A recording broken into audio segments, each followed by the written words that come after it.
পারে না। আর কি বলবো আপনাদের, আর কিছু বল, আর কিছু জানার আছে? ভালো বুঝছি না, শারীরিক ভাবে অক্ষমই তো। ও আমার মানসিক শারীরিক কোনোভাবে শান্তি দেয়নি। সামাজিক অবক্ষয় ও পরকীয়া সংকটে পারিবারিক বন্ধন। সম্প্রতি সমাজে পরকীয়া এবং বিবাহ বহির্ভূত সম্পর্কের হার আশঙ্কাজনকভাবে বৃদ্ধি পেয়েছে। নৈতিক স্খলন এবং পারিবারিক বিশৃঙ্খলার এক চরম দৃষ্টান্ত দেখা গেছে সাম্প্রতিক একটি ঘটনায়, যেখানে নিজের সন্তান ও স্বামীকে ছেড়ে এক নারী তার পরকীয়া প্রেমিকের সাথে আলাদা বাসায় বসবাস শুরু করেছে। জানা গেছে, জনৈক এক নারী তার স্বামীকে রেখে পরকীয়া প্রেমিকের হাত ধরে ঘর ছেড়েছেন। বর্তমানে তারা কোনো বিবাহ বন্ধনে আবদ্ধ না হয়েই একটি ভাড়া বাসায় একত্রে বসবাস করছেন।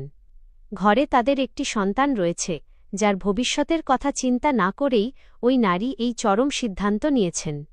স্বামীর ঘর ছাড়ার কারণ হিসেবে ওই নারী দাবি করেছেন, তার স্বামী তাকে শারীরিক ও মানসিকভাবে সুখী করতে পারছেন না। তার অভিযোগ, দাম্পত্য জীবনে তিনি চরম অবহেলার শিকার এবং স্বামী তাকে প্রয়োজনীয় সময় ও সঙ্গ দিতে ব্যর্থ। এই অপূর্ণতা থেকেই তিনি পরকীয়ায় জড়িয়ে পড়েন এবং শেষ পর্যন্ত ঘর ছাড়ার সিদ্ধান্ত নেন। দেশের বর্তমান পরিস্থিতি বিশ্লেষণ করলে দেখা যায়, পরকীয়া সম্পর্কের কারণে প্রতিদিন অসংখ্য সংসার ভেঙে যাচ্ছে। বিশেষজ্ঞরা বলছেন, সমাজ কোথায় যাচ্ছে এই প্রশ্নটি এখন প্রতিটি সচেতন নাগরিকের মনে।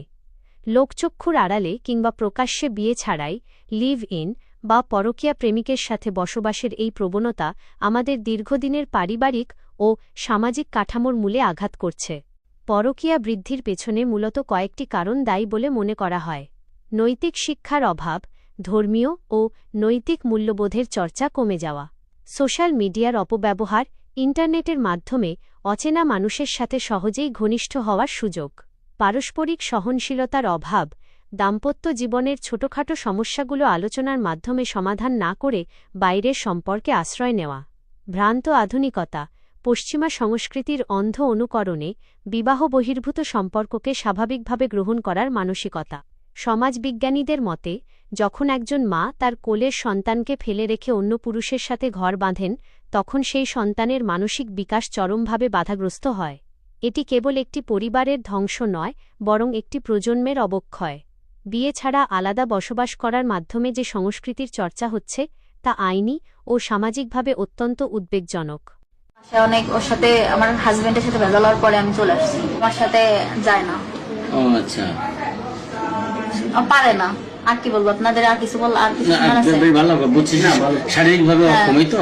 ও আমার মানসিক শারীরিক কোনোভাবে শান্তি দেয়নি। শান্তি দেয় না, এই জন্য তুমি অন্য পথ বেছে নেছো।